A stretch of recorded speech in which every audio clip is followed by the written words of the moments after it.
Assalamualaikum warahmatullahi wabarakatuh. Saya Rizka Amelia Rahma akan mempresentasikan hasil kerja saya, laporan hasil observasi manajemen wakaf di Musola Al-Mastaatin, Desa Semampir, Kecamatan Cerme, Kabupaten Gresik.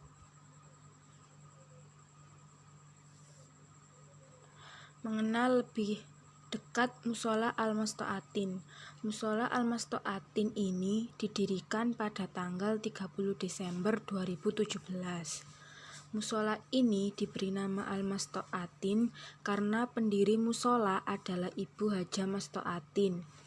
Musola ini merupakan musola yang dibangun dari hasil tanah wakaf.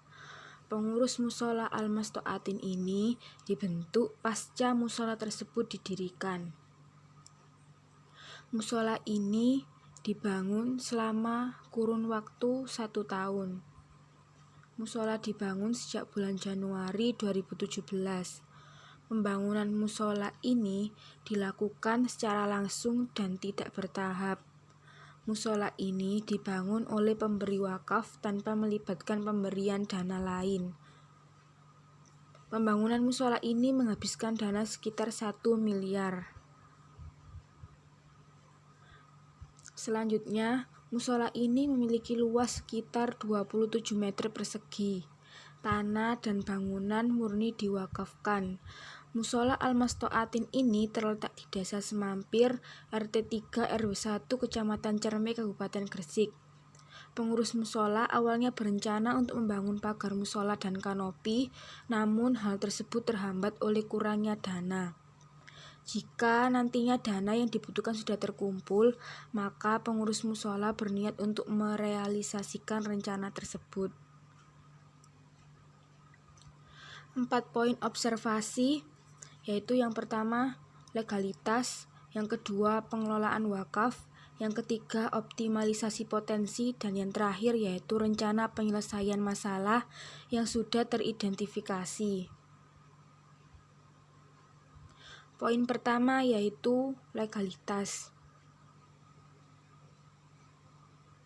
Jadi, musola Al-Mastaatin ini belum memiliki legalitas. Legalitas musola Al-Mastaatin ini masih diproses oleh pihak notaris. Pengurusan legalitas musola ini juga masih terkendala oleh beberapa hambatan.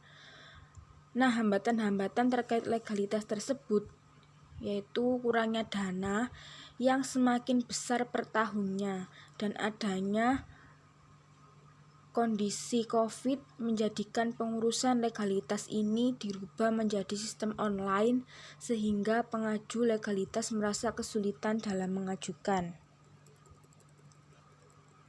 Jadi, tanah musola ini awalnya adalah sebuah tambak yang merupakan milik salah seorang yaitu Bapak Haji Jayadi. Jadi masih satu sertifikat atas nama beliau tanahnya. Kemudian Bapak Haji Jayadi ini membagikan tambak tersebut ke 3 orang yang masih saudaranya. Nah, 3 orang tersebut ini yaitu Ibu Haja Mastaatin merupakan wakif, Bapak Haji Takim, dan Bapak Haji Ahmad. Namun, tanah tambak itu masih satu sertifikat atas nama Bapak Haji Jayadi. Pemberi wakaf berencana untuk membaliknamakan tanah tersebut dari satu sertifikat milik Bapak Haji Jayadi menjadi 3 sertifikat tanah milik orang-orang yang sudah dibagikan tanah tersebut. Namun kendalanya, salah satu pemilik potongan tambak itu tidak sanggup mengurus sertifikat tanah tadi karena beliau ini tidak memiliki dana yang cukup besar untuk pengurusan sertifikat. Pengurusan sertifikat di tahun ini itu diperkirakan membutuhkan dana yang cukup besar, 150 juta. Itu pun kurang lebih untuk pengurusan satu sertifikat. Oleh karena itu, pengurusan sertifikat kepemilikan tanah tersebut masih belum dibaliknamakan akibat kurangnya dana tadi, dan masih dicarikan solusi oleh wakif dan pengurus musola Al-Masto'atin tadi. Jadi legalitas musola ini masih belum ada karena masih diproses juga oleh pihak notaris dengan permasalahan yang terkait sertifikat tanah tadi. Poin yang kedua yaitu pengelolaan wakaf.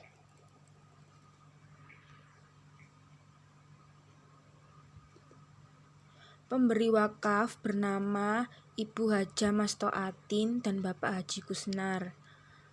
Wakif atau pemberi wakaf ini berasal dari desa tetangga, yaitu Desa Tambak Beras, Kecamatan Cerme, Kabupaten Gresik.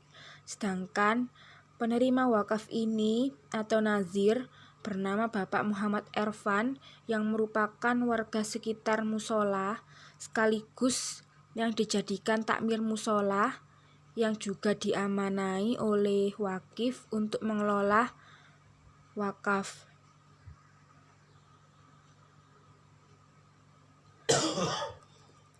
Menurut yang sudah saya observasi, musola Al-Masto'atin ini sudah memiliki pengelolaan yang sudah cukup baik. Meskipun di dalam pengelolaan wakafnya, musola ini memiliki sedikit hambatan.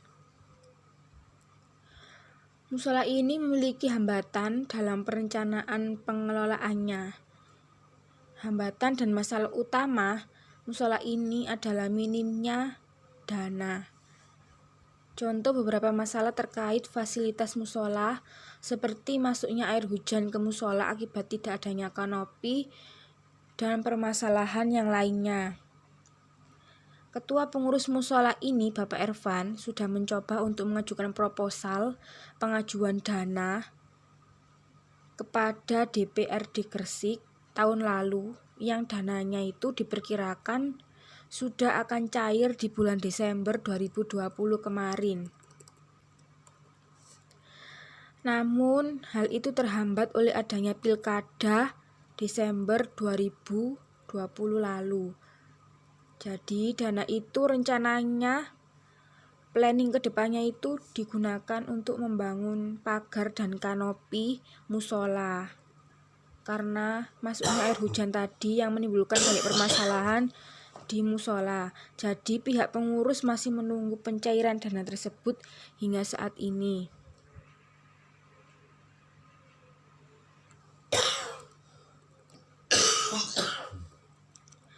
Pengurus musola Al-Masto'atin ini mengatakan bahwa musola Al-Masto'atin ini hanya mengandalkan dana dari kotak amal untuk melakukan pengelolaan musolanya.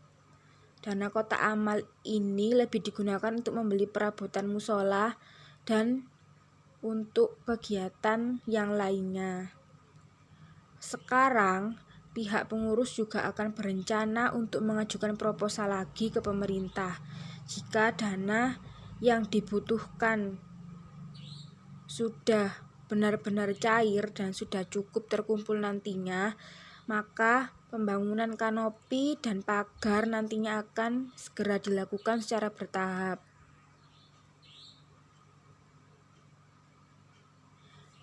Poin ketiga yaitu optimalisasi potensi dari musola Al-Masto'atin.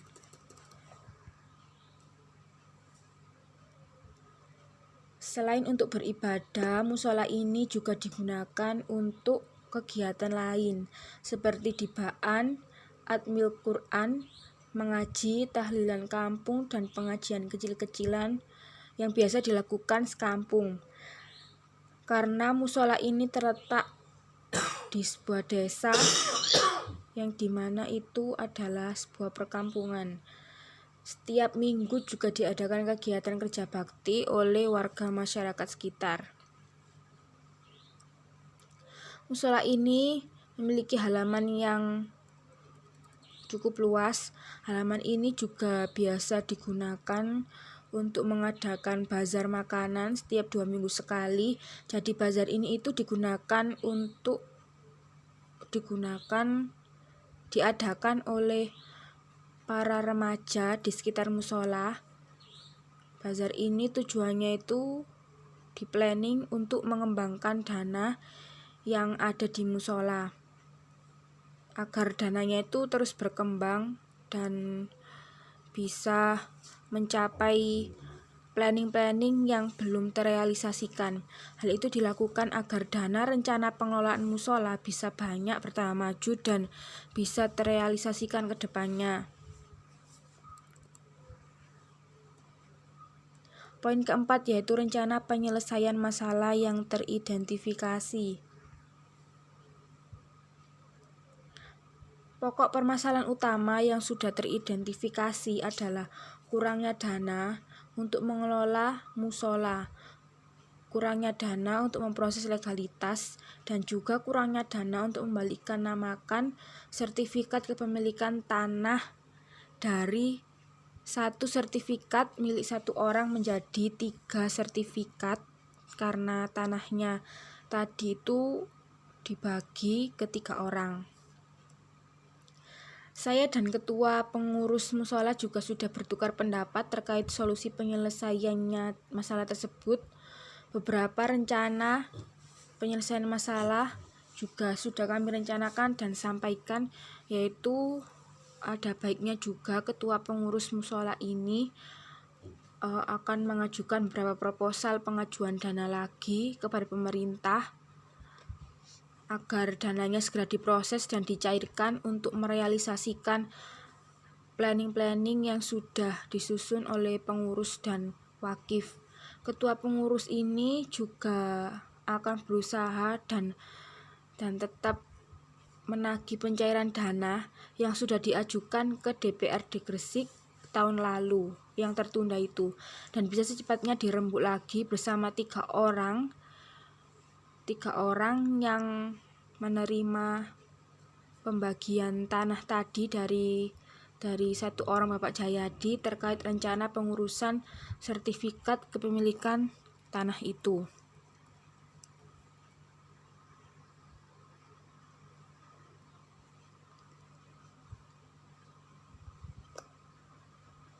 Jadi itu tadi menurut kami langkah awal penyelesaian yang hanya bisa dilakukan dengan cara itu terlebih dahulu. Saya juga tidak berkenan atau tidak diperkenankan untuk membantu pengurusan legalitas tersebut, karena menurut ketua pengurus musola itu sendiri, biarlah untuk pengurusan legalitas dan sertifikat kepemilikan tanah menjadi urusan dan tanggung jawab pihak notaris dengan wakifnya saja.